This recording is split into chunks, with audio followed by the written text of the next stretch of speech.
What happens? You're feeling sad. Sadness is just hormones in your head. So if you want to treat your sadness, let me give you some tablets. We'll fix the chemicals. Sadness is chemicals. Anger is chemicals. It's all just a bunch of chemicals and hormones. And so the treatment becomes the same. What happens then? You have a whole race of people, tens and thousands of people, hooked on medication, hooked on therapy, never-ending issues, tortured mentally, and they think that the solution is to continue in this system that is rigged.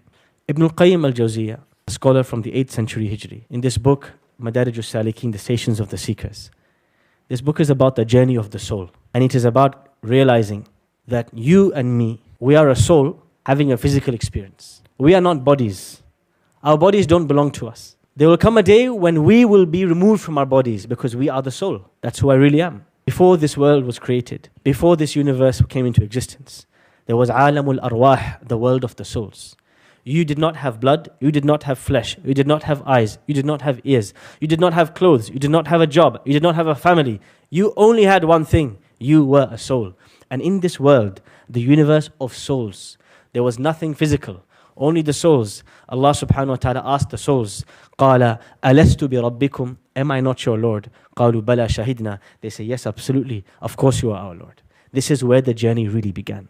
Our journey began when we were really born. Not born into this world, we were born as souls in the universe of souls, the realm of souls, before the heavens and the earth and all of this creation came into existence. That's where the journey began. And the journey will end when your soul will be taken out of your body and resurrected in front of Allah. The journey is the journey of a soul. The body is just one pit stop. 60 years on the journey, you have a body. After that, it's gone. The real journey is the journey of the soul. This book, Madarij al-Salikin, Bayna Manazili Iyaka Na'budu wa Iyaka Nasta'in, its central thesis, its introduction is the idea that Surah al-Fatiha, the surah we recite every day, has the cure for all our problems.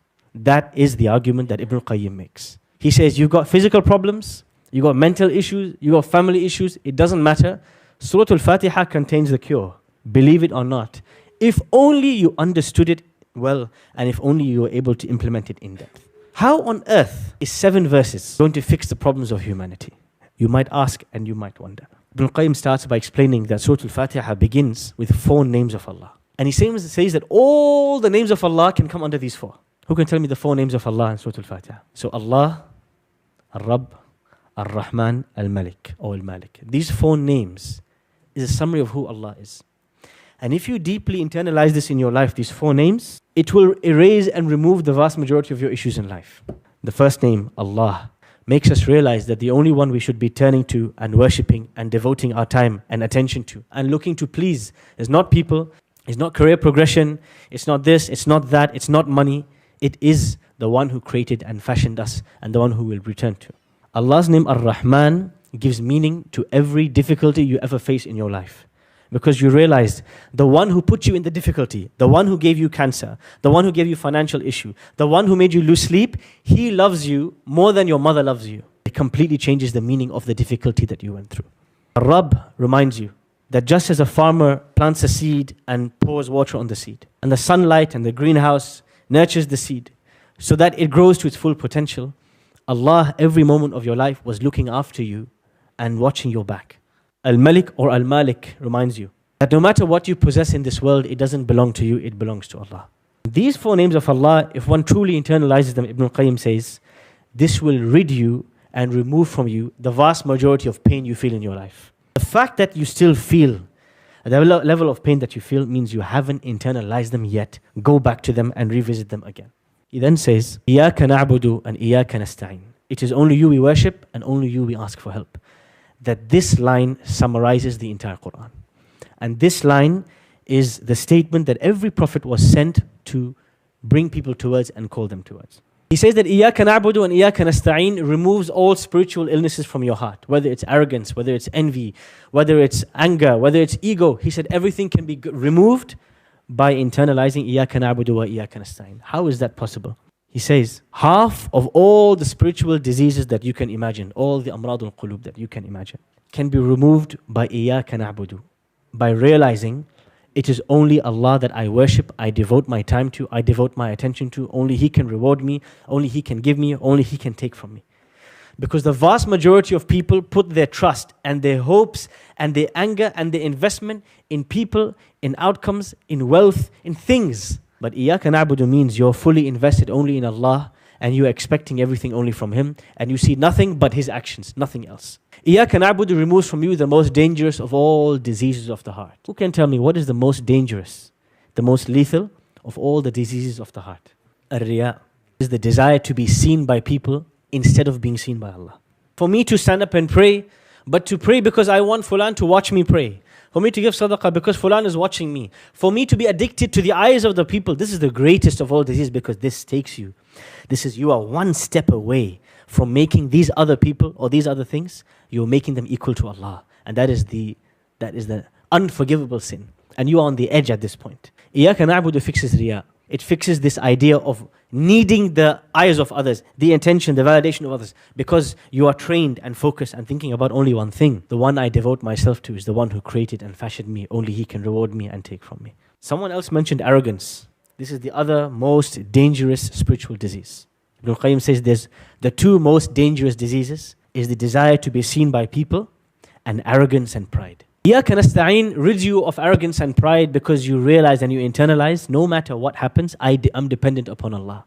From the day that my nappies were being changed and I could not even do that myself, to the day I am old and I will need help to walk, I will always remain dependent in between. And that is what إِيَّاكَ نَعْبُدُ, إِيَّاكَ نَسْتَعِينُ means. Oh Allah, I will always need you, no matter who I am, where I am, or what I am. I'm always and constantly in need of you. And Ibn Qayyim says if you only internalize this, and if you only understood this, you would stop venting to people. My beloved brothers and sisters, Surah Al-Fatiha is the opening chapter of the Quran and is recited in every prayer. It is a chapter filled with mercy, guidance and hope.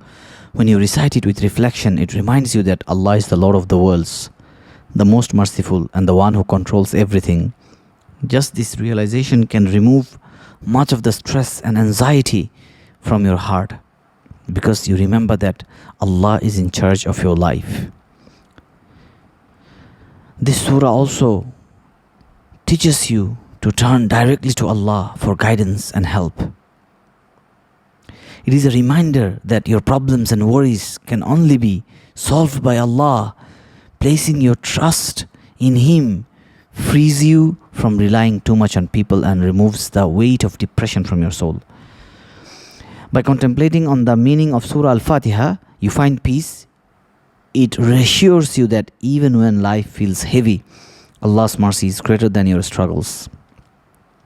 The dua within the surah, guide us to the straight path, is a powerful reminder that clarity, direction and inner comfort come only from Him. So do not rush through your recitation. Take time to recite Surah Al-Fatiha slowly and think deeply about its meanings. Let its words sink into your heart with sincerity. Allah will remove your worries, lift your depression, and replace your sadness with light, peace, and hope. So whenever you are feeling not well, you are feeling depressed, recite Surah Al-Fatiha. This surah is also known as the Surah of Shifa, the Surah of Cure. And when you recite it with heart, with understanding, Allah subhanahu wa ta'ala will make things easy for you.